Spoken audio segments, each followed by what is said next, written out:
박수와 박수 드리겠습니다. 참여 예수님, 예수님, 답동성당에서 왔습니다. 김현우 바오로 신부입니다. 만나서 반갑습니다. 네. 반갑습니다, 여러분. 아유, 날씨가 많이 굳어도 나오셔서 감사드리고, 아까 보니까 대중교통으로 몇 시간 걸려서 오신 분도 계시고, 3시간? 2시간 반 걸렸어요? 대중교통으로? 하성에서 이렇게 멀리 오셨어요. 박수 한번 쳐드리세요. 나는 이 사모님보다 더 멀리서 왔다 있어요? 이분이 짱이야, 지금 보니까. 은총 많이 받으시고, 하는 일마다 잘 되시길 바랍니다. 처음에 오실 때 갈까 말까 막 그러지 않았어요? 가야 되나? 갈까 말까 막 그러지 않았어요? 그러니까. 이상하게 오늘 시간이 좀 여유가 생겨가지고, 이 정도 시간을 투자해서 갈 수 있겠다라는 마음이 들었다. 이거 마음이 풍요로운 거예요, 진짜. 대단한 겁니다. 네, 하느님께서, 네, 저를 통해서, 부족한 저를 통해서 이끌어 주셨다고 하니까 또 하느님께 영광 올려드립니다. 또 들어오는데 회장님이 거기 오늘 장례가 터져가지고 많이 못 왔다고 그러더라고요. 충분해요. 이 인원, 12명이 넘잖아요. 제가 그 기도회 갔을 때 제일 적은 인원이 12명이었어요. 12명도 큰 인원이었어요. 여러분, 숫자가 중요하지 않습니다, 여러분. 숫자 중요하지 않아요. 그 한 명이 일당 100 역할을 하지 않겠습니까? 그렇죠? 봐봐요, 분도 형제님. 일당 100. 오케스트라고 온 거 같잖아요. 혼자 해도. 네. 박수 한번 쳐주세요. 이게 찬양 봉사자들도 진짜 응원 많이 해주셔야 돼요. 기도해 주시고, 또 찬양 봉사자의 가족들도 응원해 주시고, 기도해 주셔야 돼요. 그렇죠? 네. 성모님을 계속 생각을 저는 이제 합니다. 이제 물론 하느님이, 삼위일체 하느님이 가장 우선순위에 있어야 되고, 이제 항상 성모님은 다음 단계로, 왜냐면은 성모님이 그 위에 있으면 안 되니까, 그 위치상, 그쵸? 삼위일체 하느님이 우선순위에 있어야 되고, 이제 성모님은 그 아래, 그래서 거기를 못 올라가게끔 제가 신자들을 많이 가르쳐요. 왜냐면 이게 미묘한 경계 안에 있기 때문에. 근데 저도 살다 보면 삼위일체이신 하느님께 계속 직접적으로 기도할 때도 있지만, 또 심령 기도도 하고 하지만, 그냥 피곤하고 때론 지치고 그러면 어머니, 성모님, 이게 자연스럽게 가잖아요. 그쵸? 이런 마음 어쩔 수가 없거든요. 성모님, 많이 생각하면서 왔어요. 성모님께서 이 한국, 대한민국, 또 나아가 전 세계 평화를 위해서 하느님께, 예수 그리스도께 전구해 주시기를 전구해 달라고 청하면서 왔어요.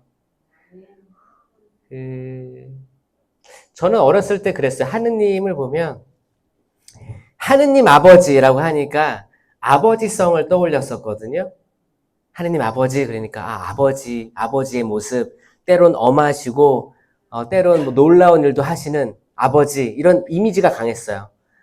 그리고 이제 예수님은 아들, 이렇게 여리여리한 아들, 이렇게 도살장에 끌려가는 어린 양처럼, 그러니까 약간 순종적인 아들의 모습이 이미지로 많이 있었고, 성령은 뭔지 몰랐어요. 어렸을 때 성령은 비둘기? 불혀? 이런 느낌이니까 이미지가 확 다가오진 않았었어요. 근데 이미지가 더 확 다가오는 건 성모님이었지. 성모님은 어머니 같은 마음으로 따뜻하게 안아주시는 분. 사실 성모님을 잘 알지 못하면 성령님에 대해서 잘 알지 못하고, 성령님을 잘 알지 못하면 성모님께도 신심이 드러나지가 않죠. 그래서 이 모든 것들이 다 소중합니다. 소중해요. 우리 오늘 저 기도를 초대할 텐데, 이 기도 안에서 일치되고 평화로운 우리 가족들, 각각의 가족들이 있죠? 부모, 이렇게 형제, 자매, 이제 자식들, 가족, 이 가족이 아주 중요합니다. 이 가족이 중요합니다. 여기서 평화와 일치가 있기를, 그리고 신앙 안에서 믿음이 있기를, 그분께서 예수 그리스도께서 온전히 180도 변화시켜 주시기를 기도합니다. 그리고 우리가 속한 본당 공동체, 또 내가 속한 어떤 단체들이 있을 거예요.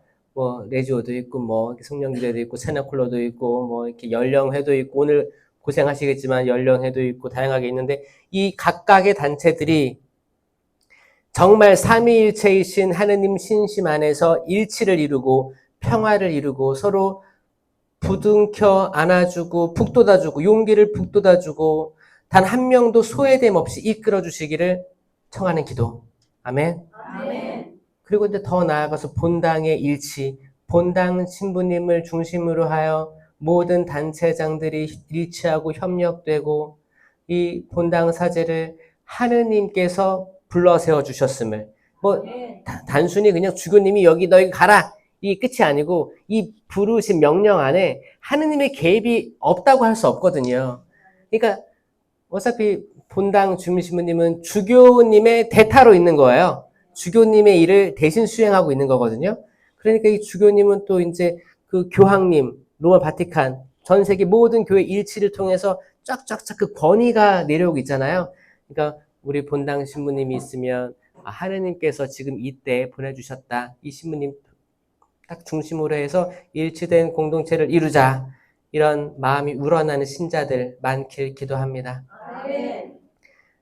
그리고 이제 대한민국에 하느님을 믿는 이들이 있고 믿지 않는 이들이 있고 또 다양한 종교를 가진 이들이 있는데, 이 안에서 성모님의 전구, 평화에 모으신 성모님의 전구로서 평화를 지켜주시기를, 이건 놀라운 하느님의 힘이 없으면 불가능합니다. 사람 많이 모아놓으면 전쟁이에요. 특히 그 남자들 많이 모아놓으면 맨날 싸워요? 싸울 확률이 높아져. 거기서 약주 한 잔 들어가면 더 싸울 확률이 더 높아지는 거예요. 그렇죠? 그럼 여자끼리 모아놓으면 접시가 이제 없죠. 집에 없는 거야. 그러니까 다 이렇게 남자 여자 다양하게 거기에 맞는 공격성들이 있다는 거예요. 근데 거기에 하느님의 개입하심이 없으면 정말 인간은, 피조물은 평화롭게 지낼 수가 없구나. 사실 이걸 받아들이는 게 지금 신앙의 첫걸음인 것 같아요. 인간이 이것밖에 안 됩니다. 주님, 인간이 이것밖에 안 됩니다. 도와주십시오. 기도하겠습니다. 성부와 성자와 성령의 이름으로 아멘. 주님 감사합니다. 이 자리에 초대해 주신 한 분 한 분 한 분 당신의 어린 양들 축복해 주시고 보듬어 주시옵소서. 이들이 가지고 있는 세상의 약함, 세상의 악함에 넘어짐, 그 유혹에 넘어짐, 그 굴레에서, 그 사슬에서 해방시켜 주시옵소서. 주님, 여기 모인 분들에도 가족들을 위해서도 기도합니다. 주님, 믿음이 아무리 많은 부모님이 계셔도 그 자녀들이, 그 주변 사람들이 악에 걸려 넘어지면 이들의 평화가 유지되기란 어렵습니다. 주님, 믿음이 있는 자들의 가족 축복해 주십시오. 사탄의 유혹이 들어오지 못하게 도와주시옵소서. 당신의 방패로 구원의 투구를 쓰고 말씀의 칼을 쥐고 그 악한 상대와 대적할 수 있게 하여 주시옵소서. 주님, 우리나라를 위해 기도합니다. 주님, 축복해 주시고 축복에 축복을 더해 주시옵소서. 주님, 특별히 믿지 않는 이들이 많습니다. 당신을 알지 못하는 이들이 많습니다. 당신을 안다 하여도 삐뚤어진 믿음으로 나아가는 이들이 많습니다. 주님, 저희 불쌍히 여겨 주시옵소서. 불쌍히 여겨 주시옵소서. 솔로몬이 성전을 짓고 백성들이, 또 솔로몬 자신이 주님께 멀어졌다 해도 다시 그 성전을 바라보며 당신께 돌아오겠다고 회개하며 기도한다면 그 하늘 위에 계신 하늘께서, 그 하느님 당신께서 다시 용서해 주시고 그 땅으로 돌아오게 해 주시리라 약속하셨습니다. 주님, 저희가 회개합니다. 저희는 그렇게 올곧게 살지 못했습니다. 저희는 남을 판단할 자격이 되지 않습니다. 또한 주님을 저희 지붕 아래로 모실 자격이 되지 않습니다. 하지만 한 말씀만 하여 주십시오. 제 영혼이 나을 것입니다. 저희 가족의 영혼이 나을 것입니다. 주님, 이 삼종동 성당 성령 쇄신 봉사회 모든 회원들 주님 도전에 직면하고 있습니다. 이들을 올바로 이끌어 주셔서 평화 가득하게 물가에 심긴 나무처럼 제때 열매 맺는 공동체 되게 하여 주시옵소서. 저희 심령으로 같이 기도하시겠습니다. 랄랄랄라샤 르가르바 게레리 스리갈라 게레리 스리가르바리 게레리 용서하여 주시옵고 축복해 주십시오. 축복에 축복을 더해 주십시오. 랄랄랄랄라 르가르바리 게레리 스리가르바리 게레리 라게레리 스리가르바리 게레리 스리게레리 축복해 주시고 모든 당신을 믿는 모든 만물들이 당신을 드높여 찬양하게 하여 주시옵소서. 성모님 저희를 위하여 저희 죄인을 위하여 빌어주시옵소서. 전구하여 주시옵소서. 성모님께서는 항상 당신 아들 예수님께 집중하라고 하십니다. 저희가 예수님께 집중하게 하여 주시옵소서. 예수님만이 저희의 모든 것 되십니다. 아멘. 저희의 모든 것 되십니다. 아멘. 라시르가르바리게레리 이 장소 당신의 성령의 방패로 보호하여 주시옵소서. 이 한 시간 집중하여 당신께 대한 알을 배워가게 하여 주시옵소서. 저희 마음을 열어주시고 눈을 뜨게 하여 주시옵소서. 느가르바르게레리 시게레리 샬라 느가르바르게 셀라 느가르바르게레리 시게 이 모든 기도 우리 주 예수 그리스도를 통하여 비나이다. 성부와 성자와 성령의 이름으로 아멘. 제가 가지고 온 주제, 왜 이런 짓들을 하십니까? 라는 말씀입니다. 이런 짓을 성경에서 이렇게 찾아보면 이런 짓들이 많아요. 이런 짓. 뭘 것 같아요? 이런 짓? 이게 하느님께서 또 이제 예언자들을 통해 가지고 많은 성인들을 통해서 이런 짓들을 하지 마라 그랬어요. 이런 짓. 이제 하나만 예를 들어볼까? 이게 사도행전 14장 8절에서 15절을 보면 사도행전입니다. 이제 바오로와 바르나바. 바오로는 다 아시죠? 바오로는 이제 사울이라는 이름에서 바울로 바뀌었죠. 사울은 큰 자라는 뜻이에요. 바울은 작은 자라는 뜻이고, 이제 스스로가 나 지금까지 그렇게 학식도 많고, 거기 이제 전통 있는 가문에서 그렇게 공부 많이 해서 모든 학위들을 가지고 있었는데, 예수 그리스도 만난 다음에 이 모든 것들이 쓰레기로 여겨졌다고 하잖아요. 전에는 이 모든 것들이 다 학위, 권위 이런 것들이 나를 크게 만든, 나는 좋은 집안에서 난 사람이야. 우리 한국은 누가 좋은 집안이에요? 무슨 성씨가 좋은 집안이에요? 김이박이에요? 성씨가 그쵸? 성씨.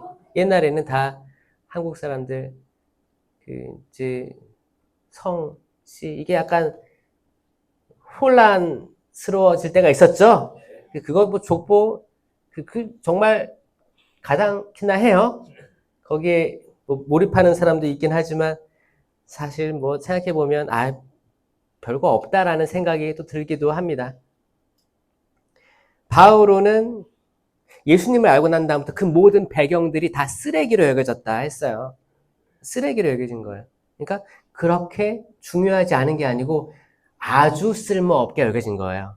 그러니까 그렇게 중요하지 않다 하면 약간 간을 보는 거거든요. 뭐야? 약간 간을 보는 거지.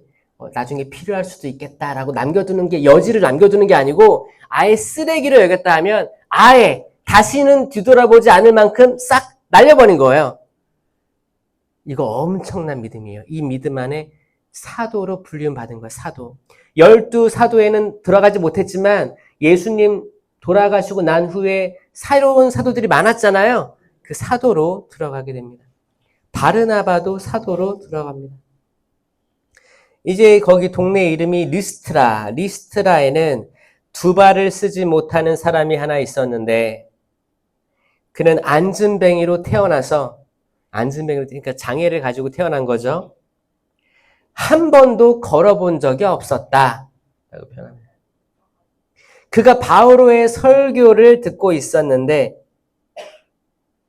그를 유심히 바라본 바오로가 그에게 구원받을 만한 믿음이 있는 것을 알고 야 이게 지금 치유가 일어나는 과정을 설명해 주는데 처음에 뭐예요? 바오로의 설교. 그러니까 바오로의 설교죠. 이렇게 바르나바의 설교도 될 수 있고 베드로의 설교도 될 수 있고 지금 본당 시모님의 설교도 될 수 있고 저의 설교도 될 수 있는 거예요. 누구든 말씀을 선포하는 그 말씀을 들었다는 거예요. 처음에 들었어요.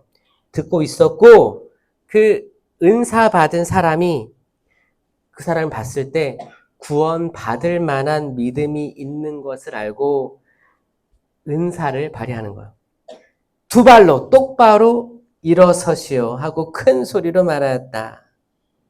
이건 마치 사도행전에 거기 성령 강림 받고 베드로가 밖에 나와가지고 벌벌 떨다가 이제 밖에 나와가지고 거기 앉은뱅이 있었는데 거기 돈 달라고 했잖아요. 처음에 구걸했잖아요. 돈 좀 주세요. 도와주세요. 근데 나는 은도 금도 가진 것이 없습니다. 하지만 나자렛 사람 예수 그리스도의 이름으로 말합니다. 형제요, 일어나 걸으십시오. 그때 그가 일어나 걸었다. 비슷한 치유가 일어납니다. 문제는 여기서 시작돼요. 자, 여기까지 이 치유 과정은 여러분 많이 알 거예요. 저기 뭐 성모 발연지 가면 루르드나 파티마 가면 거기 많이 걸려있는 게 뭐래요? 목발, 그 목발, 휠체어. 그런 거 있다는 얘기 들어봤어요? 그거를 처음에는 이제 몇 명이 이렇게 두고 갔다고 하죠. 나와가지고. 그리고 거기 이제 운영하는 거기 이제 봉사자들이 그다 치웠대요. 치웠는데, 아니, 그런 거를 다 가지고 온 사람들이 치유받고 이거를 놓고 가니까 이거를 나중에 감당이 안 된다는 거예요, 감당이. 그만큼 치유가 많이 일어났대요. 이런 치유들이 존재해요. 성령기도회에서도 어떻게 끊임없는 두통에 시달렸는데 편두통이야. 근데 약으로 해결이 안 돼. 약을 아무리 뭐 두통이 안 없어지는 거예요. 병원에 갔는데 못 잡아. 못 잡아. 그런 사람이 있어요. 그런 사람들이 기도에 오고 안수받고 그냥 신령을 기도하면서 울부짖으면서 기도를 하는 거야. 이 사람이. 그러니까 갈 데도 없고 나 의사도 갈 데도 없고 약 먹어도 효과도 없으니까 에라 모르겠다 하고 사람들이 많은데 옆에 사람 의식하지 않고 하느님 바라보고 예수님 바라보고 성모님 바라보면서 와 막 이렇게 기도를 한 거예요. 그때 뭐예요? 되게 묵혀있던 옛날의 과거 스트레스 트라우마들이 나오면서 치유가 되는 거예요. 치유가 돼서 나은 거야. 이런 케이스도 있고 시력이 막 떨어진 사람 뭔지 이유를 모르겠어. 시력이 떨어진 게 시력이 회복된 사람들 그리고 다양하게 뭐 혈압이라든지 당뇨 수치 이런 것들 이제 다시 검사를 받을 뭐 며칠 전인데 기도하고 가니까 좀 떨어지고 막 이런 것들 다양하게 있습니다. 다양하게 있는데 치유는 존재합니다.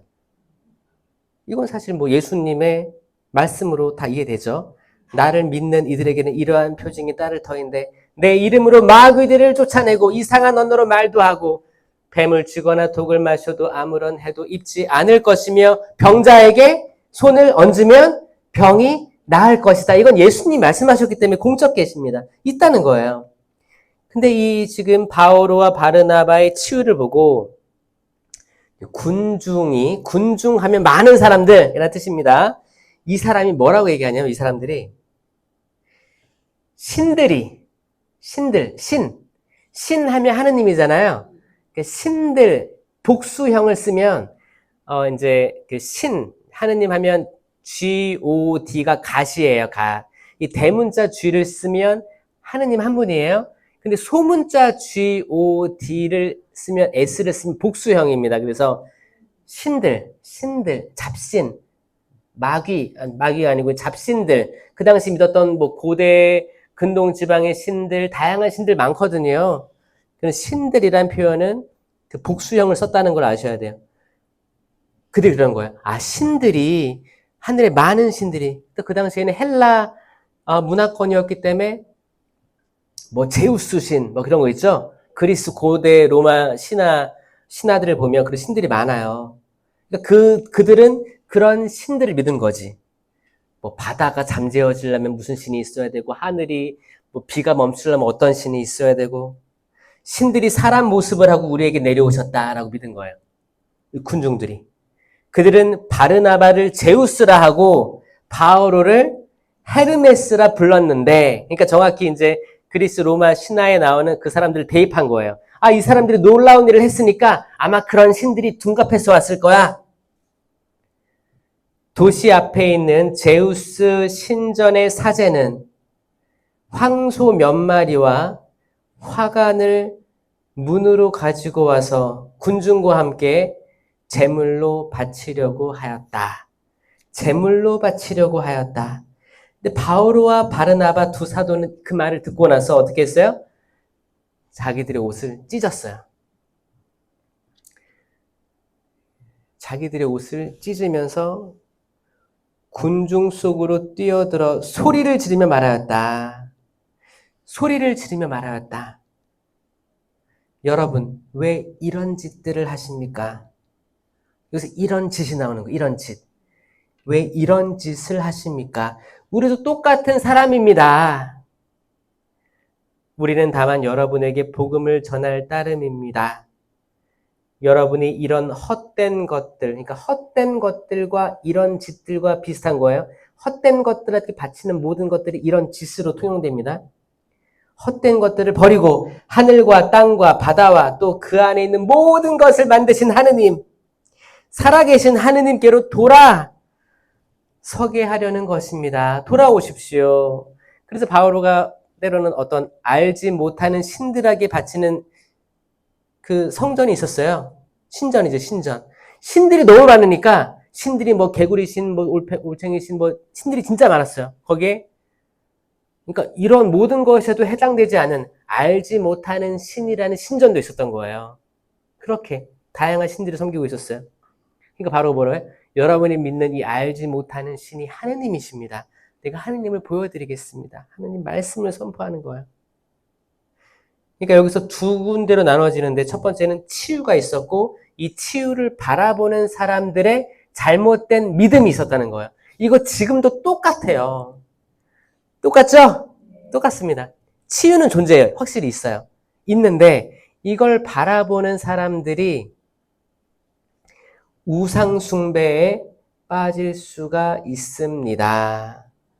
개신교는 특별히 우상숭배에 대해서 아주 경계해요. 저는 이거 굉장히 배울 점이라고 생각합니다. 이 10계명을 봐도 이게 천주교와 개신교의 그 우상숭배에 관한 법들이 좀 다르거든요. 여러분 10계명 아시죠? 천주교 10계명이 뭐예요? 첫 번째, 한 분이신 하느님을 흠숭하여라. 이거를 개신교는 두 개로 구분합니다. 두 개로 나눠요. 개신교에서는 1, 한 분이신 하느님을 흠숭하여라 뭐 그럴 거예요. 두 번째가 뭐냐? 우상 숭배하지 마라. 그거예요. 두 번째 계명이 우상 숭배하지 마라. 이거를 천주교에서는 1계명에 다 묶었어요. 왜냐면 우상 숭배 자체가 한 분이신 하느님을 흠숭하는 거 이외에 더 다른 것들을 위해 있는 거잖아요. 그러니까 이걸 섞었단 말이에요. 합쳤단 말이에요. 근데 실제 성경 신명기부터 이제 요한 거기 탈출기 보면 약간 우상 숭배하지 마라 이게 정확히 나와 있어요. 그러니까 개신교적 해석이 이 부분에서는 더 맞을 수가 있어요. 맞을 수가 있어요. 천주교랑 개신교랑 10계명이 있는데 다른 거예요. 그리고 이제 천주교는 뭐예요? 두 번째가 하느님의 이름을 함부로 부르지 마라. 세 번째가 주의를 거룩히 지내라. 네 번째가 부모에게 효도하여라. 다섯 번째가 사람을 죽이지 마라. 여섯 번째가 간음하지 마라. 도둑질하지 마라. 거짓 증언하지 마라. 남의 아내 탐하지 마라. 남의 재물 탐하지 마라. 이거잖아요. 여기서 남의 아내, 남의 재물이 9하고 10계명인데 이걸 묶어요. 개신교는. 개신교는 이걸 묶는 거예요. 마지막. 남의 재물을 탐하지 마라. 이걸로. 왜냐? 재물도 그때는 아내도 재물이었어요. 거기 소유. 나의 소유였으니까 나의 소유를 탐하지 마. 남의 소유 탐하지 마. 이거예요. 그러니까 10계명은 10개는 똑같은데 차이가 나는 게 이 우상 숭배에 대한 개념이 한 분이신 하느님을 흠숭하여라. 이거를 분리해서 더 강조한 거예요. 강조하고 천주교에서는 남의 아내, 남의 재물을 분리하면서 남의 재물은 도둑질하지 마라. 그리고 남의 아내는 간음하지 마라. 이거를 2번 연속 배치시키면서 강조를 둔 거죠. 이웃사랑에 대해 더 강조를 하게 된 거예요. 그런데 잘 보세요. 그래서 개신교에서 천주교로 오면 처음에 놀라는 게 뭐예요? 이런 성모님 상, 이런 상, 십자가에 달리신 예수님, 이런 상이죠. 그리고 우리 상본이죠, 상본. 십자가의 길, 그림, 이런 거 있죠. 이 모든 것들에 사람들 절하잖아요. 이렇게 인사하잖아요. 이 자체가 받아들일 수 없는 거예요. 어떤 상을 봐도 절하지 말라고 했는데 어떻게 천주교는 이거 완전 이단 아니야? 이렇게 나온 거예요.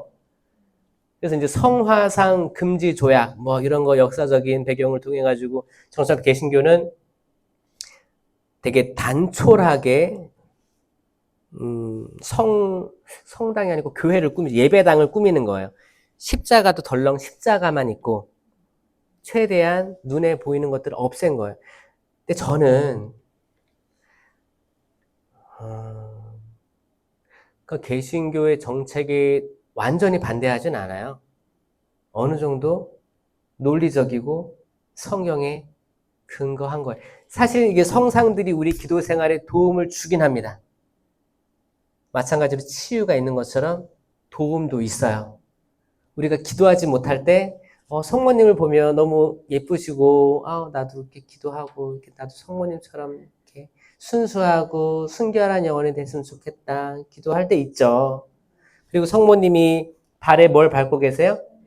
뱀 밟고 있으니까 눈에 보이니까 나도 악을 성모님과 같이 밟게 해주세요. 이기게 해주세요. 승리하게 해주세요. 이런 기도거리가 더 묵상도 되긴 해요.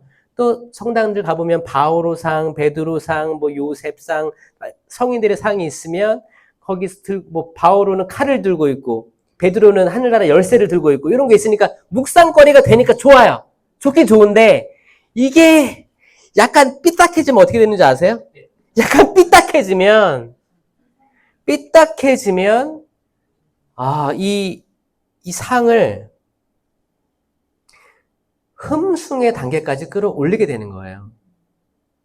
요거를 조심하셔야 돼요. 만약에 흠숭의 단계까지 끌어올렸다. 그러면 이 똑같은 상황이에요. 마치 누구를 제우스라고 하고 누구를 뭐라고 하면서 막 희생 제물을 바치는 이게 영적으로 우리의 모든 마음을 바치는 들어 올려 바치는 우상 숭배로 나아갈 수 있는 위험성이 있더라. 여러분, 만약에 성모님이 이렇게 계신데 집에 근데 손주가 뛰어놀다가 쳤어. 떨어졌어. 반조각 났어요.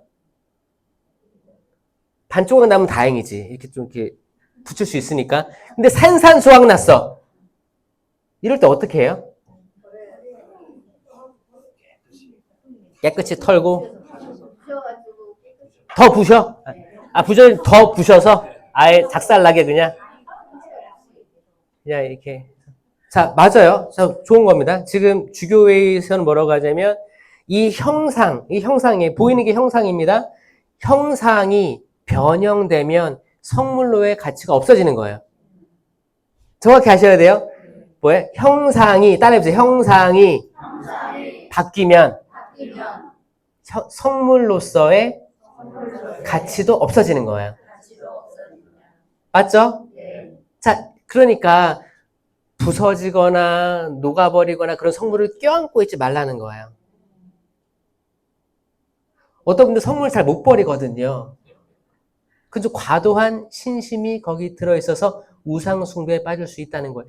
내가 이거 언제 거기 20년 전에 거기 성모 순례지 가서 아니면 어디 바티칸 가서 사온 건데 이거 어떻게 버려? 약간 뭐예요? 특별한 믿음이 거기 들어가 있으면 악마는 이거 좋아할 거예요. 그래, 야, 너 그거 진짜 중요한 거니까 무덤까지 가지고 들어가야 돼. 그건 아닌 거예요. 눈에 보이지 않는 것이 더 중요한 거예요. 그렇죠? 눈에 보이지 않는 거. 우리는 눈을 감고 기도할 때 눈에 보이지 않는 것들을 봅니다. 맞죠? 그런 짓들을 많이 했다는 거예요. 지금도 그런 짓들이 있는 거예요. 요한복음 14장 21절. 내 계명을 받아 지키는 이야말로 나를 사랑하는 사람이다. 계명을 지키는 이예요. 그러니까 성모님, 예수님 이렇게 십자가 이렇게 모든 사랑을 표현해도 그게 예수님을 사랑하는 증거가 되지 않고 내 계명을 받아 지키는 이가 나를 사랑하는 이다. 나를 사랑하는 사람은 내 아버지께 사랑을 받을 것이다. 그러니까 예수님의 말씀을 계명을 듣고 지키는 사람은 예수님, 하느님, 성령께로부터 사랑받는 사람이 될 거고 나도 그를 사랑하고 그에게 나 자신을 드러내 보여줄 것이다. 아멘. 이게 우리 신앙의 궁극적 목적 아닙니까? 하느님의 사랑받는 거, 하느님의 자녀다움으로 불륜받는 거. 어떻게 했을 때? 계명을 지킬 때. 구약에도 내내 계약의 궤. 거기에 뭐가 있었어요? 십계명판이 있었던 거예요. 십계명판. 그리고 아론의 싹난 지팡이, 그거 싹이 난 희망의 상징. 그리고 또 돌로 만든 십계명판이 거기 계명. 이 계명을 들고 행군을 하면 어떤 전쟁에서도 승리할 수 있었다. 때론 적군이 그 계약의 궤를 득했던 때도 있었어요. 이스라엘이 뺏겼어. 계약의 궤를. 어떻게 됐어요? 계약의 궤를 뺏기니까 그 이방 민족이 그걸 가져가니까 그 민족이 망해버렸어요. 다시 돌아온 거예요. 그래서 계약의 궤를 가지고 있는 거. 계약의 궤를 존중하는 거. 이 자체가 뭐예요? 십계명을 존중하는 이들이 많아야 됩니다. 아멘입니까? 십계명을 정서 외우자고 얘기합니다. 쉽게 얘기하면 세 가지 계명은 하느님에게 대한 계명이라고 하잖아요. 나머지 이제 7개는 6개는 이웃에 대한 계명이라고 하죠. 하느님 사랑, 이웃 사랑. 이거 여러분들 그 기도 모임 할 때 꼭 외우는 걸로 한번 프로그램을 짜보세요. 꼭 해야 되는 꼭. 그 무엇보다도 계명. 레위기 20장 23절에 그렇습니다. 레위기 내가 너희 앞에서 쫓아내려는 민족들의 풍속을 이방 민족들의 풍속을 따라가서는 안 된다. 그들이 이런 짓들을 저질렀기 때문에 그들을 역겨워한다. 이런 짓들, 그러니까 그분 눈에는 이런 짓들, 어떤 짓들을 하면 역겨운데 이게 뭐예요? 우상숭배. 확실합니다. 신약과 구약을 통틀어가지고 이런 짓들이라는 표현 나오면 다 우상숭배였던 거예요. 우상숭배. 다른 이민족들의 풍속. 그러니까 여러분 지금 예수님께서 지금 봤을 때 그 한국 사람들이 무당 찾아가는 것들은 이런 짓들로 보일까요? 아니면은 이런 일들로 보일까요? 이런 짓들로 보이는 거예요. 이런 짓들로. 근데 사실 이게 정말 이게 한국이 아까 지금은 천주교 국가가 아니죠. 천주교 국가라 하면 80%, 전 국민의 80% 이상이, 90% 이상이 신자가 있을 때 천주교 국가라고 하는 거예요. 근데 우리나라는 10%밖에 안 되는데 11%밖에 안 돼, 천주교가. 그러니까 천주교 국가가 아니에요. 아직 선교 지역입니다. 선교 지역. 그러니까 이제 많은 사람들이 가요. 무속신앙, 그리고 이제 한국에 전통적으로 내려왔던 말에서 말로 구두상으로 전해왔던 바닷가에서 뭐라고 했어요? 어부가 배를 사면 여자를 처음 태우면 안 된다. 이런 거. 풍속이었어, 풍속. 뭐야? 재수 없다고 믿었던 데도 있었어요. 그렇죠? 약간 그 남성 우월주의 그런 게 계속 있었죠. 약간 유교 사상 그런 게 있었고 여기에 무속까지 더해지니까 동서남북 중에 어디에는 뭐가 안 좋고 어디에는 어떤 색깔 피하고 이런 게 있었단 말이에요. 거기에 풍수지리까지 더해지니까 이렇게 자리에 대한 거, 날짜, 때시 이런 것들이 아주 교묘하게 들어가 있습니다. 교묘하게 들어가 있어요. 근데 이거를 아무것도 아닌 거라고 여겨야 돼요. 잘라버려야 돼요. 그러니까 어쩔 땐 필요하고 어쩔 땐 안 필요할 수 있겠다. 이건 뭐예요? 뜨뜻미지근한 거거든요. 이렇게 문제가 되는 거예요. 그러니까 만약 예를 들어가지고 정월 대보름에 뭐 먹어요? 또 그런 거 잘 드시죠? 저 이렇게 뭐 나물 먹고 뭐 팥죽, 이 팥죽, 그렇죠? 팥죽은 왜 먹어요? 팥죽? 건강에 좋아서? 귀신 쫓으려고 먹은 이게 풍속이에요. 자, 야, 이거 귀신이 빨간 거 싫어하는데, 빨간 색깔에 있는 것들, 그런 거죠. 그러니까 어떻게 보면 다 밀고 들어와 있어요. 풍속들이 있는데, 이거를 알고 있는 이들은 이거를 단칼에 쳐낼 수 있습니다. 그러니까 이제 뭐, 그렇게 어떻게 밥상 차려져가지고 먹을 때도, 이거 아무것도 아니야. 그런 건데, 아무것도 아니야. 하고 먹을 수 있어야 돼. 근데 어떤 사람은 진짜 이거를 먹고 귀신 좀 쫓아나게 해주십시오라고 하면 천주교인이 이건 뭐예요? 뜨뜻미지근하고 양다리 걸친 셈이 되는 거예요. 저는 아주 기본적인 걸 말씀드립니다. 근데 더 심한 거 많죠? 더 심한 거 많을 거예요. 여러분들 이거 끊어내셔야 돼요. 아니면 하느님께 이런 짓들, 이런 짓거리들 한다고 받을 수 있어요. 그러지 맙시다. 여호수아기 7장 20절. 이제 아칸의 죄가 나옵니다. 아칸이라는 사람이 있었죠. 아칸이 이제 군대 장수였는데 여호수아의 어떻게 보면 되게 좀 으뜸 가는 잘 싸우는 장수였어요. 이제 아칸이 여호수아에게 대답합니다. 저는 참으로 주 이스라엘의 하느님께 죄를 지었습니다. 죄를 지었습니다. 제가 이런 짓들을 하였습니다. 이런 짓이 또 나오는데 이런 짓이 뭐였냐? 완전 봉헌물을 취한 거예요. 여러분 완전 봉헌물이란 말 들어보셨어요? 어떻게 보면 사순식이 그리고 성주간 여기에 핵심은 완전 봉헌물로 바쳐진 예수님이에요. 완전 봉헌물은 레위기 27장에 나옵니다. 레위기 여러분 읽을 때 통독할 때 재미없지 않아요? 저도 몇 번은 실패했었어요. 신학교 때 읽다가. 왜냐면 뭐를 몇 안마로 하고 몇 안마로 하고 뭐 숫자 나오고 재미가 하나도 없는 거야. 이야기가 아니니까 하고 창세기 탈출기 있다가 레위기 들어가면 이거 건너뛰자. 건너뛰고 민수기로 들어가는 거야. 근데 레위기에 정말 중요한 것들이 많이 있어요.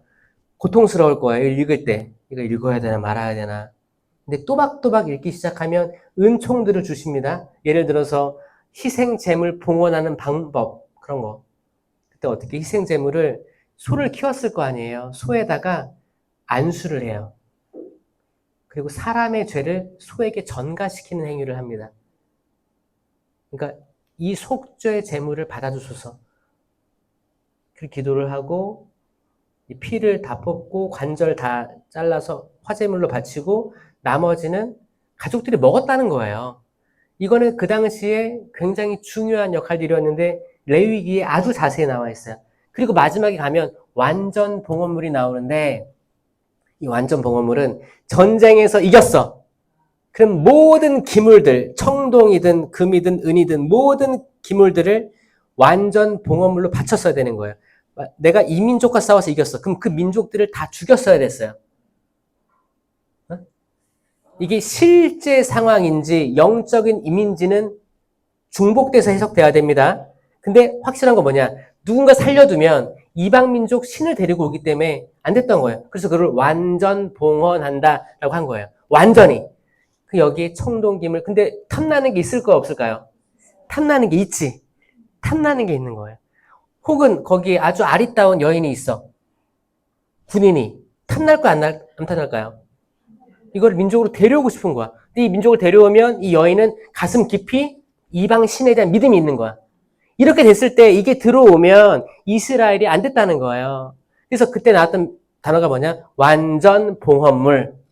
그러니까 아까 말씀하신 것처럼 확 끊어버려라. 이런 것처럼 확 끊어버리는 거예요.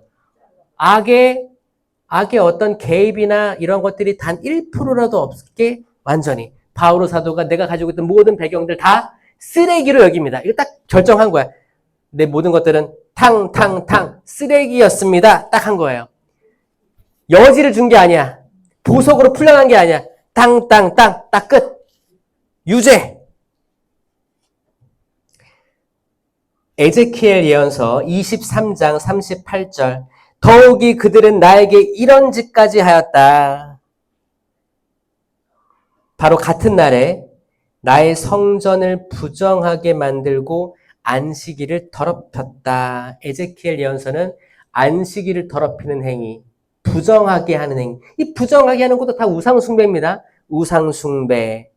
그리고 이제 완전히 봉헌해야 될 것을 뒤로 숨겨두는 하느님의 것을 내가 취하는 행위. 그 다 우상숭배죠. 왜냐? 하느님보다 뭐예요?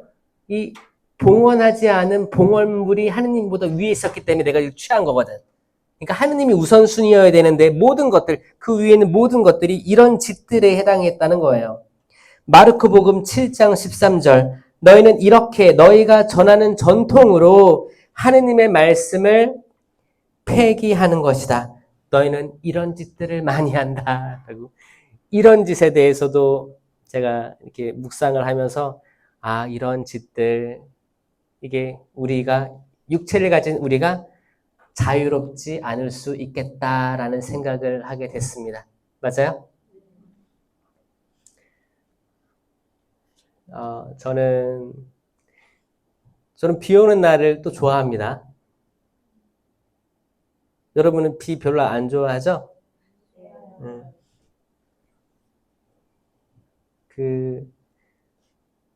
제가 무지개를 서품 상본으로 정했잖아요. 성구, 성경 구절로. 창세기 9장 13절에 내가 무지개를 구름 사이에 세울 터이니 이것이 나와 땅 사이에 세우는 계약의 표징이 될 것이다. 이게 너무 좋아가지고, 이게 너무 좋은 거예요. 그게 막 상상이 되고, 무지개를 하늘에 띄워주신 하느님. 비가, 제 인생에도 비가 안 내릴 때가 없어요. 비 옵니다. 비가 와요. 비가 오면, 실제로 이렇게 비가 오면 저는 제 인생에 내린 비에 대해서 떠올리거든요. 단순히 비 온다 나가지 말자 이게 아니고 비가 오면 이렇게 자연물을 통해서 하느님께서 나에게 메시지를 주신다고 전 믿어요. 꽃이 피고 지는 이 장면들을 통해서 하느님께서 나에게 메시지를 준다고 믿어요. 비가 내리면 또 숨 막혀가지고 올라온 지렁이들 나올 거야. 지렁이 나오면 여기서도 묵상거리가 있는 거예요. 숨 막혀서 나왔구나. 살려고 나왔구나. 다양한 생물들이 꿈틀대고 바다에 있는 생물들, 새들이 뭐 낮게 날아가면 비 온다면서요? 그런 모든 환경들 보면 하느님의 지혜가 거기 곳곳곳곳에 숨겨져 있거든요. 전 재밌어요. 비가 와도 재밌고, 날이 쨍쨍해도 재밌고, 눈이 와도 재밌고, 여러분도 날씨에 제약받지 않았으면 좋겠어요. 우리는 단 한 방울의 비도 인위적으로 내릴 수가 없습니다. 그렇죠? 어떻게 받을 뿐이에요. 그래서 저는 기뻐요. 비 오는데도 이렇게 나와주셔서 기뻐요. 그래서 제 서품 성경 구절을 보면 비가 내리는데 제 인생에서 비 내렸을 때는 처음에는 그랬던 것 같아요. 처음에는 저 딴에는 어렸을 때 막 이사 많이 다녔을 때 이사 많이 다니고 친구들과 막 헤어질 때 뭐 1톤 트럭 타고 앞자리 타가지고 창문에서 막 인사하고 했던 기억들이 단편적으로 있습니다. 어디서 어디 이사 갈 때 또 이사 많이 다녔던 것 같아요. 서울 쪽에서 많이 다니고 이렇게 하고 그리고 좀 허약하기도 하고 괴롭힘도 당하고 그런 것들 그것도 뭐 인생이 비라고 할 수도 있겠죠. 비. 공부하려고 했는데 공부한 만큼 머릿속에 안 들어가. 시험 잘 못 본 것들 이런 것도 뭐 인생이 빌 수도 있겠죠. 그리고 막 형이랑 막 싸우기도 하고 어렸을 때 형이 사실 첫째가 가장 상처 많이 받았던 때가 일반적으로 둘째 태어날 때가 마음에 상처가 많다고 해요. 첫째, 둘째 사이에. 그럼 첫째가 아마 그랬겠죠. 그래갖고 저 세발 자전거 타고 저 아기 때 저 뒤에 타워가지고 형이 막 어디 가실까요? 이렇게 이런 놀이를 했어요. 그래서 시장 가서 다 왔습니다. 내리고 형은 집에 돌아오고 작은 아들은 잃어버리고 먼지 나게 맞고 그러니까 그쵸. 그때는 핸드폰이 어디 있어. 못 찾아요. 못 찾는 거예요. 그때 기적이고, 저한테 비 내린 거겠죠. 나중에 들어보니까 어떤 아줌마가 저를 이렇게 안고 있었고, 저는 계속 울고 있었고, 막 바둥치고 그러고 있었다고 하는데, 그리고 이제 또 올라가서, 글쎄요. 신앙심이 깊었던 부모님이 있어서 성장한 거, 그런데도 이제 훈육을 엄격하게 했던 부모님, 일 보면서 이제 어렸을 때 제 마음은 그랬지. 하느님은 자비라며. 우리는 왜 이렇게 훈육을 엄하게 하는 거야? 기도한다는 사람이 왜 이렇게 훈육을 엄하게 하는 거야? 자비의 하느님을 보여줘! 막 이런 속으로 생각이 억하심장이 있었던 그런 때들. 근데 그거 다 하는 부모님의 사랑이었죠.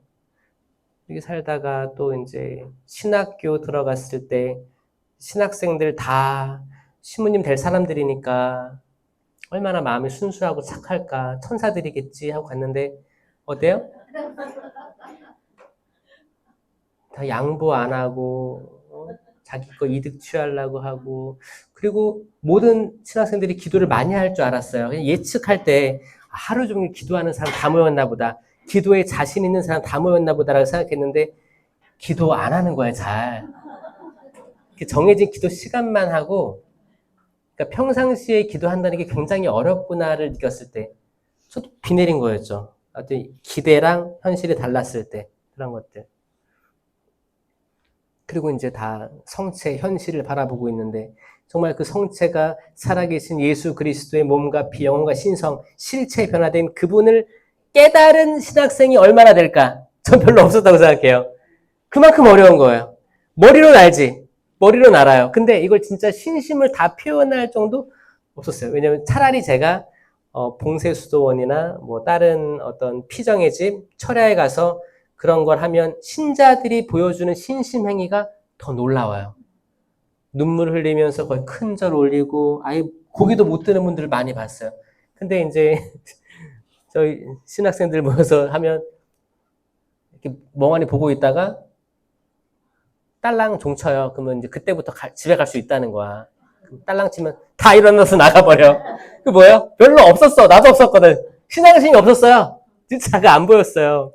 이것도 보여주는 것도 하나님의 진짜 은총이죠. 그러니까 저는 그때 영성적으로도 비 내렸던 거예요. 비가 있었어요. 비도 은총이긴 합니다. 근데 젖으니까 좀 괴롭긴 하지.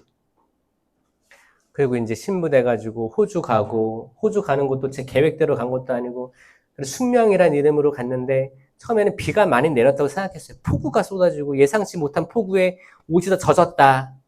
자존감 다 떨어지고, 그래도 나도 한국에서 보자 2년차, 3년차 이렇게 했으면은 잘했을 텐데, 청년들을 위해서 노력하기도 하고 했을 텐데, 10년이라는 시간을 거기 호주에 있으면서 한국에서 제가 10년 있었을 때 했던 것들을 다 포기하게 된 거 아니에요? 저 한참 이뻤을 때 호주로 보낸 거예요. 딱 그 29에서 39까지 호주에 있게 한 거예요. 거기서. 그래서 다 털리고 지금 막 이렇게 그때도 비가 내렸다고 생각했죠. 근데 또 갔다가 오니까 계속 하느님께서는 그걸로 뭔가를 싹을 틔워주시잖아요. 비가 내리니까 싹을 틔우잖아요. 그렇죠? 뭔가 열매가 맺히잖아요. 시간이 걸릴 뿐이지 하느님께서 하시는 놀라운 것들 우리가 감히 가늠조차 할 수가 없습니다. 계속 비는 내릴 거예요. 계속 비는 내릴 겁니다. 여러분들이 성공했을 때도 비 내릴 거예요. 여러분 자녀가 잘 나갔을 때도 비 내릴 거예요. 또 항상 비 내려가지고 그냥 내 아들은 뭐를 하려고 하지 않아요, 신부님. 그냥 집에만 있어요. 그게 비 내리는 걸 수도 있거든요. 그렇죠? 좌절, 실망, 내 기대에 못 맞춤 다 비 내리는 형국일 겁니다. 그런데 무지개를 띄워주시잖아요. 전 이게 그냥 저를 그냥 계속 이끌고 가는 희망의 메시지예요. 괜찮을 거야. 괜찮을 거야. 지금 내가 안 보일 뿐이지 시간이 지나고 뒤를 돌아다 보면 그때 그런 길들이 있었고 무지개 떴었어. 이걸 나중에 깨닫는 존재가 인간들이잖아요. 우리 여러분들도 지금 혹여나 빗길을 걷고 있는 사람이 있다면 영적인 빗길 아니면 여러분들 가족 구성원들이 빗길을 걸을 수 있어요. 이 비가 가랑비일 수도 있고 폭우일 수도 있고 아니면 장마일 수도 있어요, 정말. 두꺼운 빗방울. 맞으면 아픈 빗방울 알죠? 그런 거를 퍽퍽 맞으면 진짜 아프잖아요? 그런 걸 수도 있습니다. 그런데 그게 끝이 아닐 거고, 영원히 지속되는 비가 아니라 그칠 비라는 거예요. 그칠 겁니다. 아멘? 이걸 믿는 거예요. 오직 영원한 분은 하느님밖에 없다. 영원한 건 하느님밖에 없습니다. 하느님. 이게 1계명이에요. 한 분이신 하느님을 흠숭하는 거예요. 왜? 그분만이 영원하시니까. 그분만이 영원하시기 때문에 그분만이 가장 우선순위에 있는 거예요. 내 아들도 지나갈 거고 내 딸도 지나가고 나도 지나가죠? 우리 다 지나가는 거예요. 고통과 근심, 기쁨도 지나갈 거예요. 잘 나갈 때도 지나갈 거예요. 못 나갈 때도 지나갈 거예요. 자식과 싸웠어요? 싸운 것도 지나갈 거예요. 상처받은 것도 지나갈 거예요. 오직 영원하신 분은 그분 한 분 뿐이십니다. 아멘. 맞아요? 영원한 하느님께 박수 한번 쳐드리세요. 마지막으로 구세사에 대해서 한번 쭉 읽어드릴게요. 왜냐면은 여러분들 지금 이제 가장 중요한 핵심의 성삼일 앞두고 있잖아요. 여러분. 그거예요. 파스카라는 뜻은 패스, 빠샤라는 단어에서 왔습니다. 패스하면 지나가다라는 뜻이잖아요. 지나간 거예요. 넘어간 거예요. 뭘 넘어갔냐? 이제 구약에서는 그 모세가 이스라엘 백성들을 탈출시키고 바로 그 직전에 탈출시키기 직전의 이야기들을 보는 거예요. 10가지 재앙이 이집트인들에게 내려졌잖아요. 뭐 이렇게 물이 피로 변한 사건, 메뚜기, 뭐 등에 때, 뭐 이런 많았죠? 뱀도 변하고 이렇게 하다가 마지막 9번째, 10번째는 9번째는 어둠이었어요. 어둠이었고 10번째는 마지가 죽는 거였어요. 그랬을 때 어떻게 했냐면 문을 닫고 문설주에 어린 양의 피를 발랐습니다. 그 문설주가 청동으로 돼 있었게요? 나무로 돼 있었게요? 나무예요, 나무. 나무문. 나무에 어린 양의 피가 묻었어요. 이거 십자가를 예표하는 거예요. 자, 문에 나는 문이다. 예수님께서 그랬어요. 나는 문이다. 문입니다. 문에 피를 바르니까 그 어두움에 죽음의 영이 지나가면서 거기를 그냥 지나쳐 갔다고 했죠. 이게 파스카예요. 그래서 문 안에 있는 이들은 구원받았고요. 문 밖에 있는 이들은 멸망당한 거예요. 자, 여러분, 노아의 방주에서 노아가 진짜 나무로 방주를 만들었어요. 여기도 나온 게 나무예요, 나무. 나무로 배를 만든 거예요. 나무로 해가지고, 근데 비가 막 내렸어. 비가 막 내려가지고, 어떻게 했어요? 거기 동물들도 한 쌍씩 다 모아오라고 해서 하느님께서 다 모았지. 그리고 다 넣었어요. 그리고 노아가 문을 닫았게요? 그쵸. 하느님께서 뒤에서 닫아주셨습니다. 아멘. 성경에 되게 재밌는 부분 많아요. 자세히 읽어보면. 노아가 닫고 들어간 게 아니고 하느님이 뒤에서 닫아주십니다. 이제 그 문 안에 있는 사람들과 문 뒤에 있는 사람들이 운명이 바뀌는 거예요. 자, 이 문 안으로 들어오시는 거예요. 이 파스카는 이 문 안으로 들어오셔야 돼요. 그러면 지나갈 거야. 다 지나갈 거예요. 그래서 그렇게 해서 이제 우리가 이제 거기 주님 순환 성지 주일 하면서 또 이 문 안으로 들어오는 거예요. 다락방으로 들어오는 거예요.